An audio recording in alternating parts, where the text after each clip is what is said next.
उपासना होते हैं, एक प्रतीक उपासना, एक अहंग्रह उपासना है।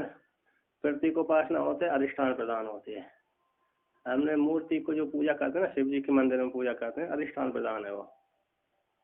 उसमें आरोप पे जो गुण रहता है तो अधिष्ठान प्रधान रहता है। वहां पर हमको ज्यादातर शिव जी नहीं देखते, पत्थर ही दिखता है वो, दिखता है ना। इसको बोलते हैं प्रतीक उपासना। अब जिसमें अहंग्रह उपासना है उसमें क्या होता है, प्रतीक गोल हो जाता है, अधिष्ठान जो प्रतीक होता है वो गोल हो जाता है, थोड़ा च्युत हो जाता है, तो जिसका आरोपण किया है वो प्रधान हो जाता है, ढक लेता है। अहंग्रह उपासना में प्रतीक गौण हो जाता है। हाँ, तो उसमें होता है नहीं, किसमें? अहंग्रह उपासना में प्रतीक ही प्रतीक होता है, उसमें गौण प्रतीक होता है। जैसे आदित्य रूपा नहीं, नाम ब्रह्म है, हम ब्रह्मास्मि है, हम ब्रह्मास्मि है जो अहंग्रह उपासना हो गई। तो यहाँ पर हम जीव हो गया, तो ब्रह्म कौन हो गया, ईश्वर हो गया। जीव के जो परिच्छिन्नता को दबा देता है, जीव की परिच्छिन्नता को दबा करके ब्रह्म के साथ हम का एकीभूत कर देता है। इसको बोलते हैं अभेद चिंतन। अहंग्रह उपासना अभेद चिंतन, और जो जीव का स्वरूप था परिच्छिन्न उसको दबा दिया और ब्रह्म प्रधान हो गया वहां पर। तो उसमें जो वास्तविकता था उसको वो कम हो गया। हाँ, वो गौण हो जाता, अधिष्ठान उसमें अहंग्रह उपासना में गौण हो जाता है, आरोप है वो मुख्य, वहाँ प्रधान हो जाता है। तो अपने को जीव समझता है लेकिन ब्रह्म का आरोपण करता है। हाँ, हाँ, आरोपण है वो मुख्य हो जाता है, गुण हो जाता है। फिर बाद में चिंतन करते करते वो जीव ही क्या हो जाता है, फिर बाद में ब्रह्म बन जाता है। क्योंकि जीव को जीवत छोड़ना है, जीव अपने जीवत को छोड़ देता, जब जिस कार्य में छोड़ दिया उसने चिंतन करते करते उसी कार्य में उसको ब्रह्म ज्ञान हो जाता है। तो निर्गुण उपासना, अहंग्रह उपासना और प्रतीक उपासना। एक अंगाबद्ध उपासना होती है, जैसे 10 पूर्णमास याग होते हैं, उनमें से प्रयाज याज अनुयाज आदि याग होते हैं, उनके साथ 10 पूर्णमास याग का याग किया, उसमें जो अंग आए हैं याज आदि उनकी उपासना होती है। अतः उनकी एक वाक्यता उनकी हो जाती है, प्रधान के साथ अंगों का एक वाक्यता हो जाती है, उसको अंग अबद्ध उपासना कहते हैं। अंग अबद्ध उपासना, अंग अबद्ध उपासना। इस प्रकार यहाँ पर निर्गुण उपासना चल रही है। तो यहाँ पर कहते निर्गुण उपासना कैसी, पहले वर्णन किया संवादी प्रवृत्ति के द्वारा ब्रह्म ज्ञान होता है। कहते हैं यहाँ पर ग्रंथकार ने कहा जो संवादी प्रवृत्ति वो वास्तव में फल में तो फलवसाई हो जाती है। निर्गुण उपासना है तो ब्रह्म ज्ञान भ्रांति है, किंतु वो फलवसाई में फल पर्यवसान जब हो जाता है तो ब्रह्म रूप से उत्पन्न हो जाती है, अतः ब्रह्म रूप मोक्ष को देने वाली होती है। शुरू से तो हमने ब्रह्म को नहीं जाना था ऐसा, किंतु चिंतन करते करते करते करते क्या हो जाता है, हम लोग आप उसके ब्रह्म स्वरूप को जान लेते हैं। अभेद चिंतन करते करते जीव को ईश्वर के साथ अभेद चिंतन करते करते जीव को हटा दिया, जीवत्व तो हटा दिया, वो कुछ उसमें ईश्वर का जो ईश्वरत्व, ईश्वर में जो चेतन है उसको ले लिया, जीव में जो चेतन है दोनों का अभेद चिंतन कर दिया। तो फिर मैं ब्रह्म हूँ, मैं ब्रह्म हूँ, तो मैं कौन हो जाता, ब्रह्म हूँ है।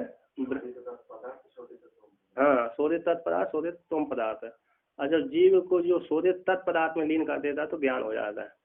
तो यहाँ पर कहते हैं, टीका उठाते हैं, ननु उपासनाया मुक्ति स्यात् चेत नान्य पंथा विद्यते अयना इति श्रुति विरोधा इति आशंका। पूर्व पक्ष यहाँ पर कहते हैं उपासना से मुक्ति होती है, आप कहते हैं कि निर्गुण उपासना से मुक्ति होती है। जब आप निर्गुण उपासना से मुक्ति करते तो ज्ञान की क्या गति हो जाएगी, ऋत्य ज्ञानान मुक्ति, एक वाक आता है कि ज्ञान के बिना मुक्ति नहीं होती। तो यहाँ पर देते न अन्य पंथा विद्यते अयनाय, उस परमात्मा को जानने के लिए कोई दूसरा साधन नहीं, एकमात्र वेदांत ज्ञान को छोड़ करके, वेदांत ज्ञान को छोड़कर इससे भिन्न कोई दूसरी मार्ग से उस परमात्मा की प्राप्ति नहीं हो सकती। इस श्रुति के साथ तो आपके वाक्य का विरोध हो रहा है। ऐसी प्राप्ति हो जाने पर कहते हैं, इतिहास अंका को लेकर कहते हैं, विद्या विविधान मोक्ष प्रदत्वात् अविधानात् न विरोधा। विद्या का कथन होने से अतः निर्गुण उपासना से विद्या का बोध, विद्या से उत्पत्ति हो जाती। निर्गुण चिंतन करते करते क्या हो जाती, वही निर्गुण उपासना विद्या रूप में आत्मज्ञान की उत्पत्ति करने में हेतु साधन बन जाती है, अतः वही ब्रह्म ज्ञान करा देती है। तो ब्रह्म ज्ञान के द्वारा क्या हो जाते हैं, व्यक्ति मोक्ष हो जाता है। अतः निर्गुण उपासना से ब्रह्म विद्या की उत्पत्ति हो जाती है। तो ब्रह्म विद्या के विधान से मोक्ष प्रदत्व का कथन होने से न विरोधा, कोई विरोध नहीं। अतः निर्गुण उपासना को ज्ञान के साथ विरोध नहीं। अतः निर्गुण उपासना क्या देती है, मोक्ष प्रदान करती है। अब निर्गुण उपासना भी मोक्ष प्रदान करती है, कर्म कांड में मोक्ष प्रदान करते हैं। कैसे करते हैं, कर्म कांड से अंतःकरण की शुद्धि होगी, फिर उपासना की योग्यता बनाएंगे, फिर बाद में क्या करेंगे, वो निर्गुण उपासना करेंगे, फिर बाद में ज्ञान की प्राप्ति हो जाएगी परंपरा से। सन्निपत्त उपकारक और आराध उपकारक है ना, ये ज्ञान अत्यंत नजदीक सन्निपत्त उपकारक है मोक्ष के लिए, उसकी अपेक्षा उपासना आराध उपकार दूर के थोड़ा, उसकी अपेक्षा आराध को वहां पर दो प्रकार से, नजदीक भी होता है और दूर भी होता है। तो आराध नजदीक का है तो सन्निपत्त थोड़ा दूर का मान लीजिए। तो पहले ज्ञान सबसे नजदीक होता है, इसके पश्चात उपासना थोड़ी दूर हो गई, उसकी अपेक्षा कर्मकांड और उससे दूर हो गए, किंतु आएंगे बाद में ज्ञान में ही आएंगे। तो यहाँ पर कहते हैं उपासना सामर्थ्याद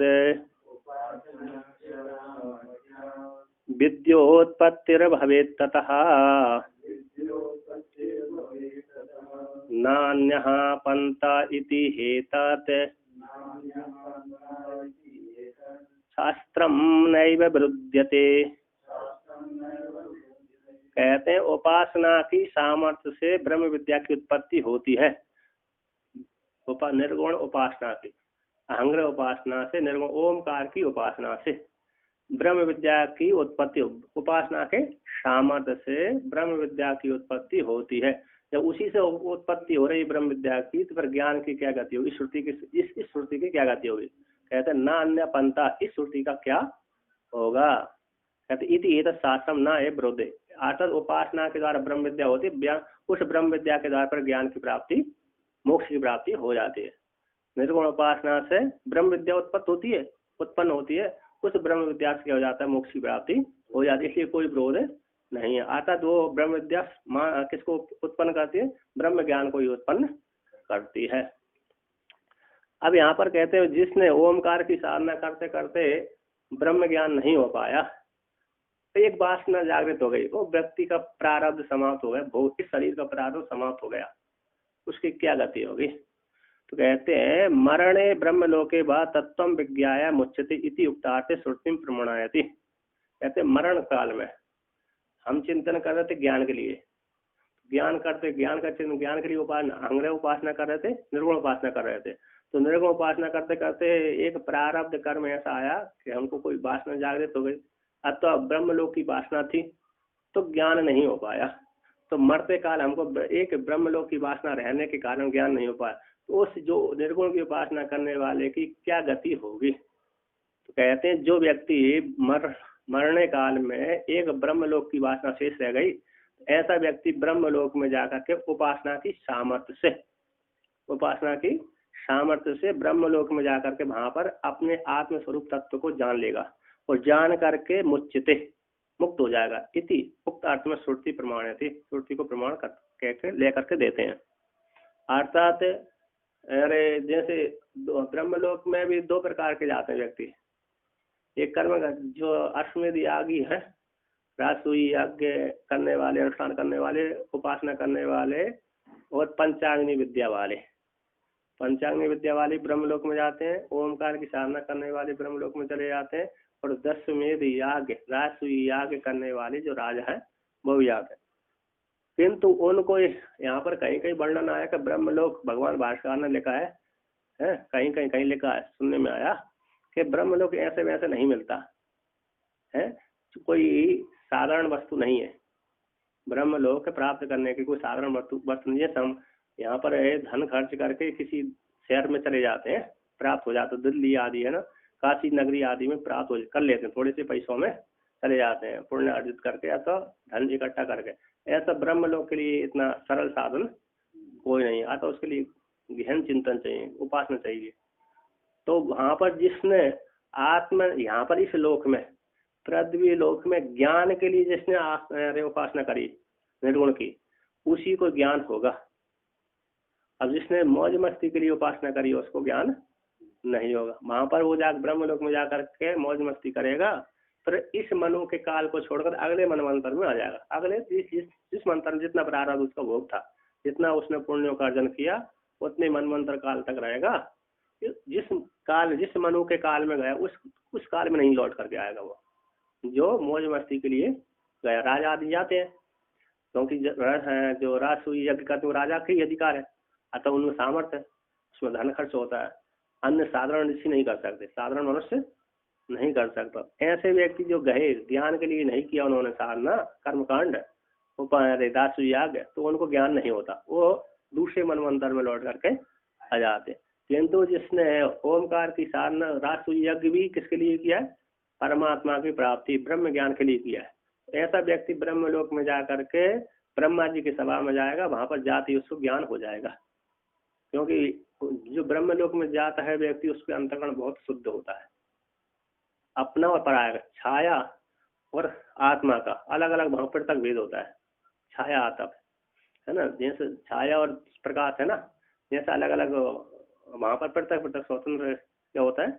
ज्ञान होता है। आत्मा और अनात्मा का पृथक स्वतंत्र भेद दिखता है वहां पर, किंतु उसी को भेद दिखता है जिसको ज्ञान के लिए गया था। किंतु जो कर्म भोगी के लिए भोगने के लिए गया था उसको इतना नहीं देखता। भोगने के लिए एक ही है व्यक्ति, पुरुष स्त्री आदि को ही भोगेगा। हाँ, स्वर्ग हम क्यों जाते हैं? जो स्वर्ग में जिस स्त्री आदि के साथ भोगते हैं वही ब्रह्मलोक में है। तो उसके अलावा दूसरे भोग भी तो मिलेंगे। उसके दूसरे भोग ये है, दूसरे हमारे हैं तो हम इधर घूम सकते हैं, उधर घूम सकते हैं। हाँ, शब्द ईश्वर स्वरूप से सारे उसी में आ जाते हैं। प्रधान व्यक्ति किसके लिए जाता है? साधना क्यों करता है? उसी के लिए करता है ना। स्त्रियां पुरुषों के लिए, पुरुष स्त्रियों के लिए करता है। प्रधान है। नंदन वन में क्यों जाते हैं हम? उसी के लिए। बिहार स्थल में ना देखने के लिए नहीं जाएंगे। तो जिसमें वैराग्य इच्छा नहीं है, हाँ, तो फिर वो लोग जाएंगे तो फिर दूसरा भोग भोगने नहीं जाते। कौन? लेकिन जिसको स्त्री की कामना नहीं, हाँ, उसको ऐसी कोई इच्छा नहीं है, लेकिन दूसरी कामना है, तो फिर वो लोग स्वर्ग आदि जाएंगे तो दूसरे भोग। हाँ, दूसरे भोग भोग सकते हैं। प्रधान प्राय करके स्वर्ग लोक आदि वो ही जाते हैं। और ऋषि गए तो ऋषियों को तो भोग की इच्छा नहीं है ना। वो तो ज्ञान स्वतः यहाँ पर ऋषि लोग यहीं पर स्वतः सिद्ध होते हैं, उनको सामर्थ्य ऐसी प्राप्त होती है। ब्रह्मलोक में भी ऋषि चले जाते हैं, स्वर्ग लोक आदि में चले जाते हैं। किंतु ऐसे जो ऋषि आदि हो, जिनको स्त्री आदि नंदन वन में घूमना नहीं है, स्त्री आदि के साथ भोग नहीं करना, वो उस क्षेत्र में जाते ही नहीं है ना। जैसे यहाँ पर क्लब है, तो क्लब है तो क्लब में हम दूसरे व्यक्ति तो बाबा आदि नहीं जाएंगे क्योंकि उनको मतलब नहीं है, और जिसको मतलब है वो क्लब में जाएगा। तो ऐसे ही वो नंदन वन आदि है आश्रय आदि के साथ भोगने के लिए, तो जिसने भोगने के लिए गया है तो वो भोग हो गया, जिसने ज्ञान के लिए गया है तो वो ज्ञान प्राप्त करेगा। तो ये है। तो किसका? ब्रह्मलोक का समय जैसे हमारा समय उसी प्रकार उनका समय है। ब्रह्मा जी की 50 वर्ष से आयु बीत चुकी है। हमारे लिए यहाँ पर बहुत काल बीत जाते हैं, और वहां पर तो ये घंटा आप है भी जाएंगे इसी काल यही पृथ्वी लोक के 1 घंटा के बराबर वहां का 1 घंटा यदि भोग लिया तो यहाँ पर कितने युग चले जाते हैं। यहाँ पर रैवत नाम का राजा गया था सतयुग में गया था रैवत नाम का, अपनी पुत्री को किसी राजा को वर देने के लिए। उसने ऐसा राजा नहीं मिल पाया उसको कि अपनी पुत्री को उसको विवाह कर दूं इसके साथ। उसने सोच ब्रह्मा जी के पास चले थे, उनसे पूछ रहे थे मेरी पुत्री को मैं किसके लिए विवाह कर दूं, किसको दे दूं। तो गया ब्रह्मा जी को, जब ब्रह्म लोक में गया उस काल में नृत्य चल रहा था, उसने सोची मैं नृत्य देख लेता हूँ, जब सभा भंग हो जाएगी ब्रह्मा जी को मैं प्रणाम करके पूछ लूंगा। तो 5 मिनट उसने नृत्य देख लिया। 5 मिनट के बाद वहां पर सारे ब्रह्मा जी प्रणाम करके गए, तो उसने प्रणाम किया। उसने कहा किस काम से किस उद्देश्य से आया राजन? उसने कहा मैं इस कन्या के वर के लिए मैं किसको दे दूं, तो आपने किस किस के मन में रखा है इसको देने के लिए? तो उसने कहा मैंने इन राजा राजकुमारों के मन में रखा है ना। उनका तो काल भी चिन्ह भी मालूम नहीं है, उनके वंश का भी मालूम नहीं है। आप जिस काल में आए थे आज से 27 युग बीत चुके हैं, है ना। आप जिस काल में आए थे उस काल में सतयुग चल रहा था, आज 27वां द्वापर युग चल रहा है, यदि 1 मिनट भी लेट करेंगे तो वो भी चला जाएगा। जाइए और अभी वर्तमान काल में शेषनाग के अवतार बलराम जी हैं, उनको एक कन्या दे दीजिए। तब वो जब गए थे वो उनकी हाइट 20, 25, 30 फीट थी। जब बलराम जी के काल में है द्वापर युग में, तो बलराम जी बहुत से आधी उम्र के छोटे, आधी बराबर है ना, ऐसे 20 फीट थी, बलराम जी 10 फीट के थे। तो बलराम जी ने उनको वो कर दिया अपनी मूसल से, कंप्रेस बोलते हैं ना कंप्रेस कर दिया उनको।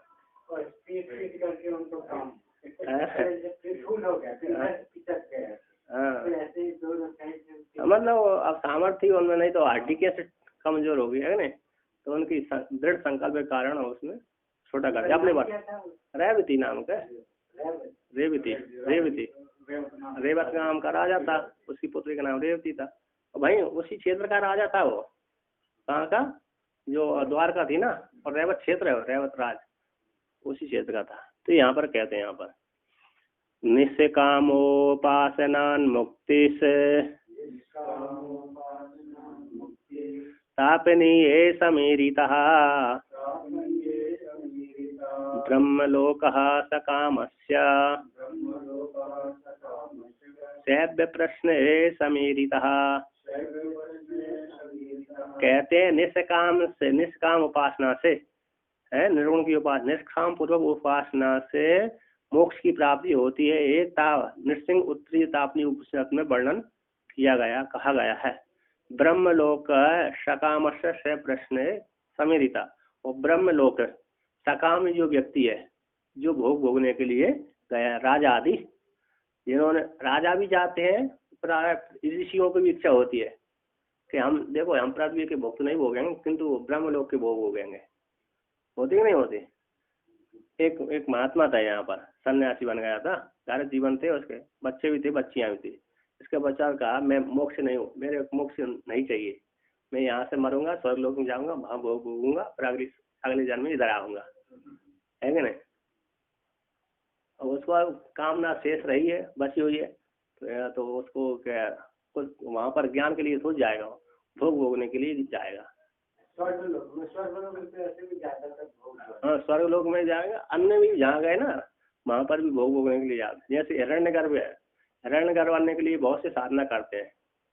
छांदो बृहद्रम उपनिषद में आया है ना, तो कहते हिरण्यगर्भ बनने के लिए क्या करते हैं, हर कोई साधना करता रहे, किंतु जिसका साधना उत्कृष्ट हो जाती है, बढ़ जाती है, वो पीछे वाले आगे वाले को क्या कर देता है, हटा देता है, किनारा कर देता है, दबा देता है, बाद घर छलांग लगा के चला जाता है। यदि पहले वाले तीव्र साधना कर रहे हैं तो वही नंबर आ जाएगा उनका, किंतु पीछे वाला जो साधना कर रहा है उसकी याद निकल गई आगे, तो आगे वाले को क्या कर देता है, रोक करके स्वयं बन जाता है। सुना है ना, तो वहाँ छांदो बृहद्रम में वर्णन किया। तो कहते हैं ब्रह्मलोक सकामस्य, जो सकामी पुरुष है वो ब्रह्मलोक की प्राप्ति, ब्रह्मलोक में जाता है। सैव प्रश्न समीरिता, सैव प्रश्न में कहा गया, प्रश्न उपनिषद में ये वर्णन आया है। कहते हैं तत्र शोक, है ना 43, तत्र शोकाम इत्यादि तापनी वाक्य पूर्व में उदाहरणम। उसने वह स्व अकाम, कामना से रहित होकर के उसे ब्रह्मलोक में प्राप्त जा करके मोक्ष, इसको जहाँ पर ज्ञान नहीं हो पाया, जहाँ पर ज्ञान नहीं हो पाया, वो ब्रह्मलोक में निष्काम पुरुष ब्रह्मलोक में जा करके मोक्ष की प्राप्ति कर लेता है। वहां पर आत्मा के स्वरूप को जान, अपने स्वरूप को जान करके मुक्त हो जाता है, जीवन मुक्त हो जाता है। इसके पश्चात जब ब्रह्मा जी की आयु समाप्त होगी, प्रकृति का लय होगा, वहां पर लय होगा, तभी विधेय केवल की प्राप्ति होगी। किंतु उसका वहां पर जाकर जिसको ज्ञान हुआ है, वो चाहे कि मैं शरीर छोड़ दूं तो नहीं छोड़ पाएगा। जब तक ब्रह्मा जी के शरीर नहीं छूटेगा तब तक वो बना रहेगा, घूमता रहेगा ब्रह्मा जी की आयु पर्यंत। हाँ ब्रह्मा, वहाँ पर कोई, जैसे हमारी आयु 100 वर्ष की है, उसी प्रकार ब्रह्मा जी की आयु भी 100 वर्ष की है। दुख कष्ट है, वहाँ भी है, हमने जो संकल्प किया हमारे सामने आ जाता है। हम पानी, हमको जल चाहिए ना, और जल आनाया, जलम आनाया, ऐसे बोलते जल अपने आप कुआ के नीचे से पानी अपने आप ऊपर आ जाएगा, आप हाथ से पी सकते हैं, नीचे की बाल्टी डालने की जरूरत नहीं है। जैसे अभी आप किसी घर में जाओगे ना, तो बाथरूम बनी रहती हैं, तो उसके पास ऐसा कर दो तो पानी टपकने लगेगा, देखा नहीं? हाँ जो भी है, तो वहाँ पर यहीं पर चालू होगा, वो ब्रह्मलोक में थी व्यवस्था, वो यहाँ चालू हो गई है। यहाँ है ना, सिस्टम हो चुका है ये। तो जैसे यहाँ पर पानी हाथ करती पानी आ जाता है ना, उसी प्रकार वहाँ पर हमको जो भोग चाहिए वो भोग हमारे पास तुरंत उपस्थित हो जाएगा। वो प्रकृति उसी समय संगठित हो जाएगी, हम उसका दृढ़ संकल्प होता है। अभी तो ऐसे होता है कि जब लाइट है ना, हाँ, तो आप आएंगे, हाँ, आपके पाँव की आवाज से लाइट चालू हो जाएगी। अच्छा, हाँ, आप जाएंगे तो कोई नहीं है तो लाइट अपने आप अच्छा, हाँ, ये है, ये ब्रह्मलोक की व्यवस्था, स्वर्गलोक की व्यवस्था थी यहाँ के घर का। यहाँ पे अपना जो दरवाजा है, खिड़की है, हाँ, और अपना लाइट है, पंखा है, वॉशिंग मशीन है, कूलर है, सबको ना चलाने की जरूरत नहीं है, कुछ नहीं, आप मोबाइल फोन पे सब कंट्रोल होगा। सही सही, हाँ, दबाना नहीं पड़ेगा। यही है वहाँ पर भी, स्वर्गलोक आदि में यही होता है, व्यवस्था है, इसलिए वहाँ पर भोग भोगने के लिए जाते हैं। अब यहाँ पर कहते हैं पूर्व तापनी उपनिषद को पहले उद्धृत कर दिया, कहते हैं इदानीं सैव प्रश्न उपनिषद वाक्यम अर्थता पठति। अब वर्तमान काल में सैव प्रश्न के है, सैव प्रश्न उपनिषद के वाक्य को अर्थता पढ़ते हैं। या उपास्ते त्रिमात्रेण ब्रह्मलोके सनीयते सा एतस्माज्जीव घनात् परम पुरुषे मीक्षते। कहते हैं जो कोई भी उपासक है त्रिमात्रा, 3 मात्राओं के द्वारा उपासना करता है, 3 मात्राएं ओमकार के द्वारा, अकार उकार मकार, इन 3 मात्रा वाली ओमकार की साधना करता है, उस ओमकार के प्रभाव से, 3 मात्रा वाली ओमकार के अक्षर के प्रभाव से ब्रह्मलोके सनीयते, अतः उस ओमकार के माध्यम से ब्रह्मलोक की प्राप्ति उसको हो जाती है। ओमकार का फल है कि ब्रह्मलोक प्राप्त कराना। यदि व्यक्ति एक ओमकार, महाराज जी कह देते कि ओमकार गारह जीवन वाले को नहीं पढ़ना, जाप नहीं करना चाहिए। क्यों नहीं करने के?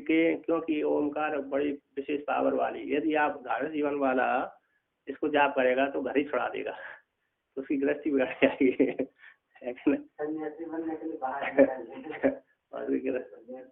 हाँ, उसके लिए सन्यासी है, क्योंकि ये संसार छुड़ाता है ओमकार। ओमकार क्या करता है? संसार को छुड़ाता है। इसलिए उनको गारह जीवन वाले को क्या कि जो कामना वाले हैं तो उनके लिए जाप करना चाहिए ओमकार का, किंतु मिलित होकर के। ओम नमः शिवाय तो ओम तो लगा हुआ है, राम जी में ओम नमो भगवते वासुदेवाय आदि है तो ओम लगा हुआ है, अतः मिला करके केवल ओम सिर्फ सन्यासी जिसको मोक्ष प्राप्त करना चाहता है ना।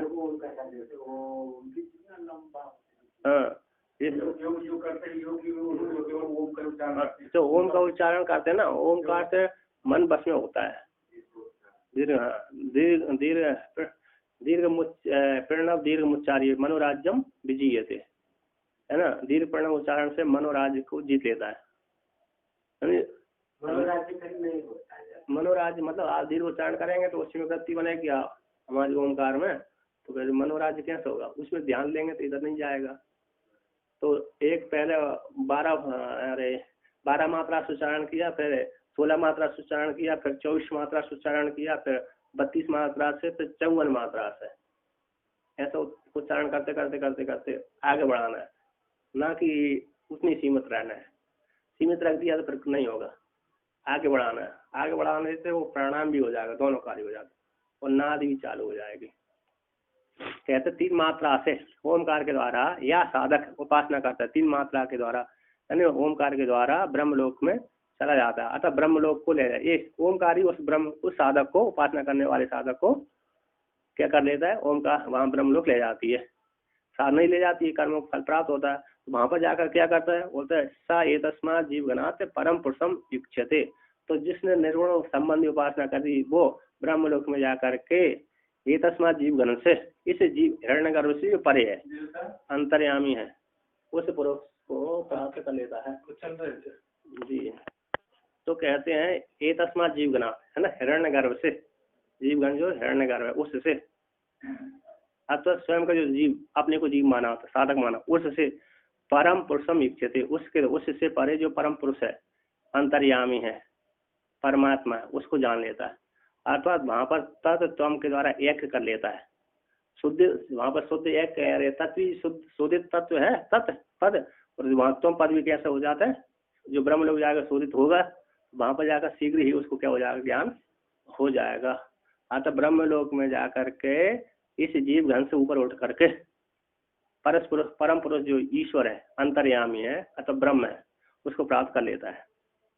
तो यहाँ पर श्रुति स्वयं उदाहरण देते हैं, यह उपास्ति यह पुनरेतत् त्रिमात्रेणम इति अनेन एव अक्षरेण परम पुरुषम अभिध्यायिता सा तेसी सूर्ये संपन्नो यथा पादो उदरस त्वचा मुच्यते एवं हा वैशा पापमना विनिर्मुक्ता सा सामभिर उन्नीयते ब्रह्मलोकम सा एतस्मात् जीवघनात् परम पुरुषम इच्छते इति सकामस्य ब्रह्मलोक प्राप्ति श्रूयते इति अर्था।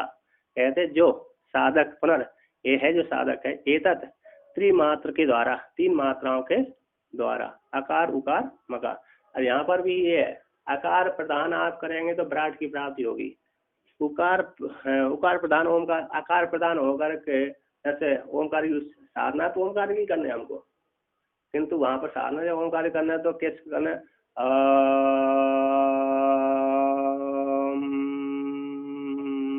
आप प्रधान रखना, दृष्टि आप में रखना है ना। ज्यादातर ओमकार के उच्चारण करते माँ जो मकार है ना अनुसार वो याद खिंचता है, इसलिए वो ज्यादा खींचने के कारण व्यक्ति का संसार छूट जाता है कि नहीं, ईश्वर में लीन हो जाता है। तो जो आकार प्रदान करेगा तो विराट की प्राप्ति होगी, जो उकार प्रदान करेगा, ओमकार की साधना करेगा तो हिरण्यगर्भ की प्राप्ति होगी, जो मकार प्रदान उपासना करेगा तो ईश्वर की उपासना ओमकार की होगी, किंतु दृष्टि उसमें रहेगी। तो ईश्वर होगा तो भी जो विशेष ब्रह्म में तो नहीं जाएगा नहीं, हमको ईश्वर हो जाएगा, निर्विशेष ब्रह्म में चला जाएगा।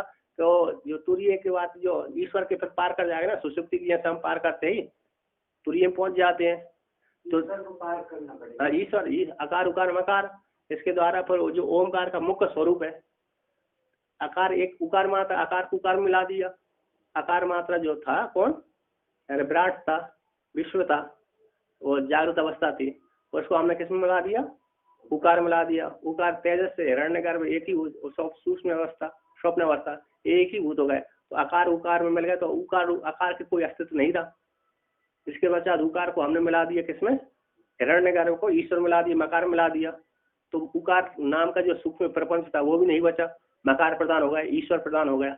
अब उस ईश्वर को किसमें कर दिया, ओमकार में लीन कर दिया, तुरीय में लीन कर दिया, और ओमकार वो हम ही है, ब्रह्म में लीन कर दिया ओमकार को, तो ओमकार को ब्रह्म में लीन कर, वो ब्रह्म कौन है, हमारे हृदय गुहा में बैठा हुआ है। इस प्रकार का चिंतन करेंगे हम तो ज्ञान हो जाएगा। इसी प्रकार का चिंतन करते हैं, मांडुकारिका तो इसी प्रकार से करती है, जो बात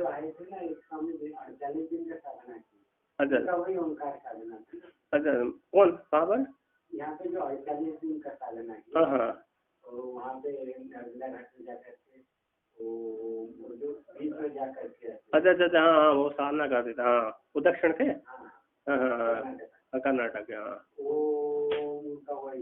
अच्छा हाँ साधना करते थे। तो ऐसे करते करते वो बोले कि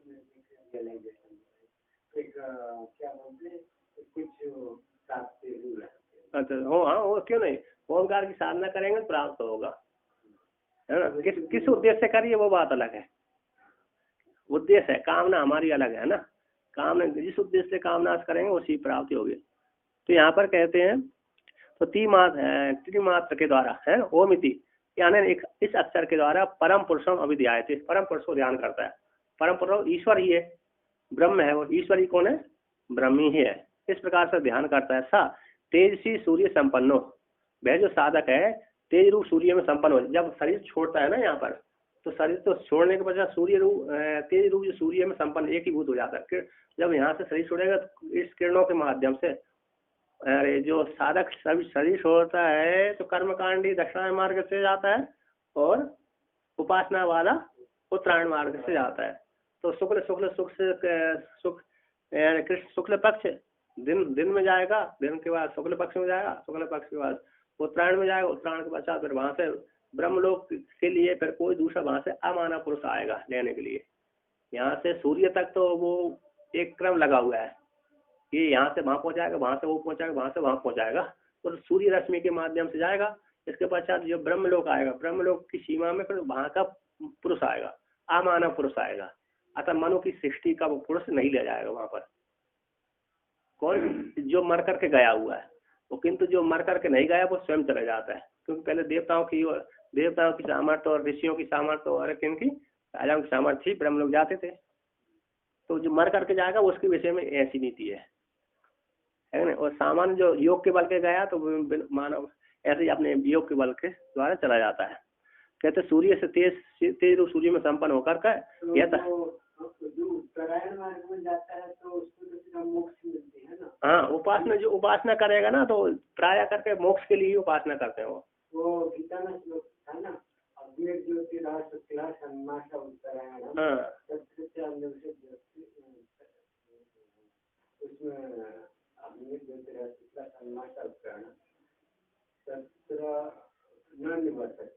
हाँ। तो मतलब ये है कि जो उत्तरायण मार्ग से जाता है उपासक है, कर्मकांडी नहीं। उपासक वो उत्तरायण मार्ग से जाए जिसने ज्ञान के लिए यदि उपासना की है तो ज्ञान होगा। अब जिसने ज्ञान के लिए उपासना नहीं की है, भोग के लिए उपासना करी है, तो फिर उसको ज्ञान नहीं होगा। वो तो वहां जाकर के भोग हो गया, भली उत्तरायण से गया, भोगने के लिए गया वो तो नहीं। उससे जो मरते वो सीधा दक्षिणायन में ही जा, वो तो जो पापी मरते हैं ना वो तो जाया स्मृति से तृतीय गति स्मृति स्वयं कहती है। जो पापी मरते हैं वो तो जन्म लेते मरते हैं, जन्म लेते मरते हैं, उनकी ये गति है। तीसरी गति है ही नहीं है, दो ही गति है, उत्तरायण मार्ग और दक्षिणायन मार्ग। जो कर्मकांडी मरते हैं, चाहे दिन में मरे चाहे शुक्ल पक्ष में मरे, वो जाएंगे वो दक्षिणायन मार्ग से कर्मकांडी। और जो अरे उपासना करने वाले हैं, उपासना सगुण उपासना करने वाले वो चाहे शुक्ल कृष्ण पक्ष में मरे चाहे दक्षिणायन में मरे, वो जाएंगे उसी मार्ग से। हाँ, उत्तरायण और दक्षिणायन मार्ग, तो वहां से उसी मार्ग से जाएंगे, भिन्नता नहीं। कहते हैं यथा पादो उदर से त्वचा विनिर्मुच्यता, जैसे सर्प अपनी केसुली को छोड़ करके मुक्त हो जाता है ना। सर्प अपने केसुली को छोड़ करके उससे मुक्त हो जाता है, निर्मल हो जाता है।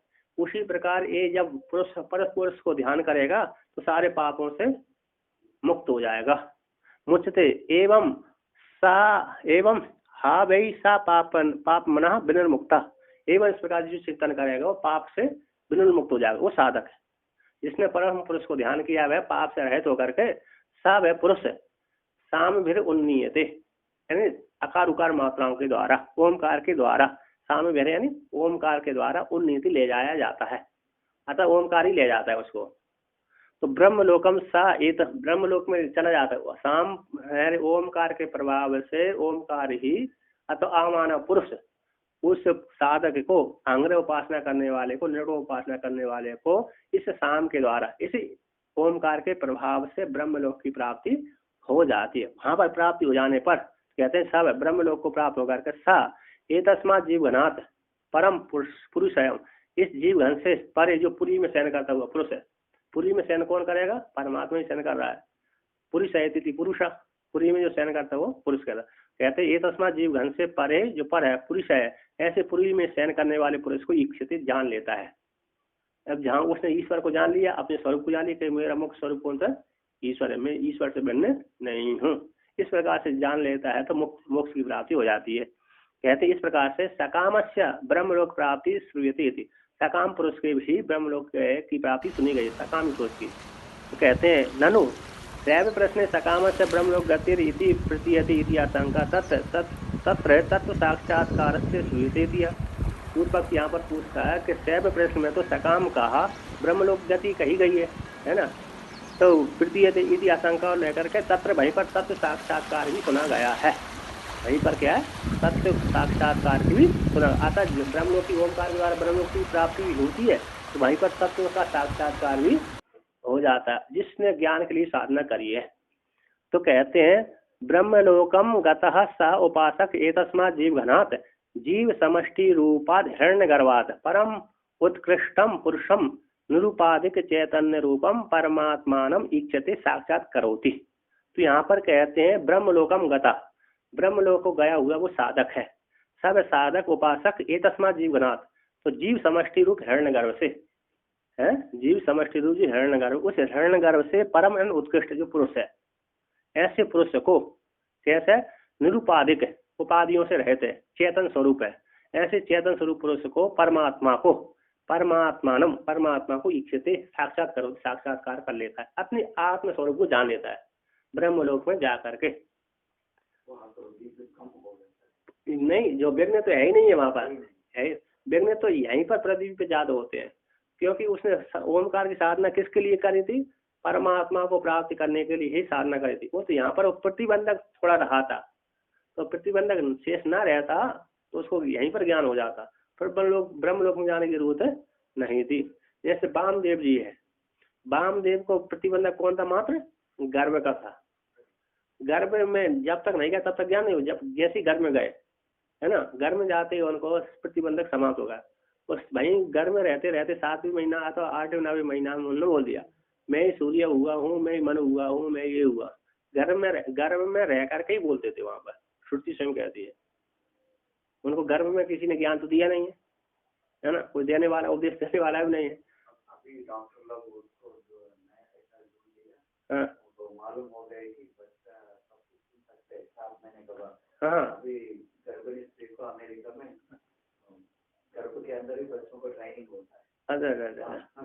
हमारे शास्त्र में तो पहले अब अर्जुन ने तो समुद्रा को इसी प्रकार से तो दे दिया था, अर्जुन अपने पुत्र उपमन्यु को अभिमन्यु को उद्देश्य करके, जब वो सो गए तो उसने 7वें दरवाजे को नहीं सुन पाया, तोड़ना नहीं सीख पाई, इसी मारा गया वो। 6 दरवाजा तो उसने क्या हुआ, तोड़ लिया, सीख लिया था। जब तक वो सुभद्रा जागती रही तब तक वो सुनता रहा, जैसे सुभद्रा सो गई तो वो भी सो गया, है ना। तो इसलिए पहले के ऋषि अपने पत्नियों को देखा गर्भवती है, पुत्र पुत्री है, तो उसी प्रकार को उसको गर्भ के पास में रहे, उसी स्त्री को अपने पत्नी के पास अपने पास बिठा करके उसको उपदेश करते थे। तो वो उपदेश करते तो वो बच्चा ज्ञानी हो, गर्भ से ही ज्ञानी होता था, गर्भ से ही ज्ञानी होता। बाहर पढ़ने की जरूरत नहीं है उसको, बाहर तो पढ़ने को उनके लिए जरूरत है जिन्होंने गर्भ में उनको संस्कार नहीं मिले। इसलिए जो क्या नाम है, अष्टावक्र तो गर्भ में ही रहकर अपने पिता को टोक दिया 8 बार टोका उन्होंने। तो 8 बार टोका तो उन्होंने कहा तू अभी से गर्भ से बाहर नहीं आया, मेरे को टोक रहा है, अगर गर्भ से बाहर निकल आएगा तो फिर कितना उद्दंड हो जाएगा, ये अष्टवक्र हो जा। बक्र की गति तेरी है तो अष्टवक्र हो जा। बक्र ने कहा टेढ़ी गति वाला है तू, घर में रहते ही टेढ़ी है गति है, चाल वाला है, टेढ़ी गति है तेरी, कुटल है, तो इसलिए अष्टवक्र हो जा तू। तो 8 अंगों से टेढ़ा होकर पैदा हुआ, फिर बाद में उसने सीधा कर दिए थे। इसलिए जो योगियों के कुल में जन्म लेता है तो फिर वो शुरू से ही ब्रह्म ज्ञानी, हाँ शुरू में ही उसमें ब्रह्म ज्ञानी होता, नहीं भी हो पाया तो फिर बाद में जाकर हो जाता है ना।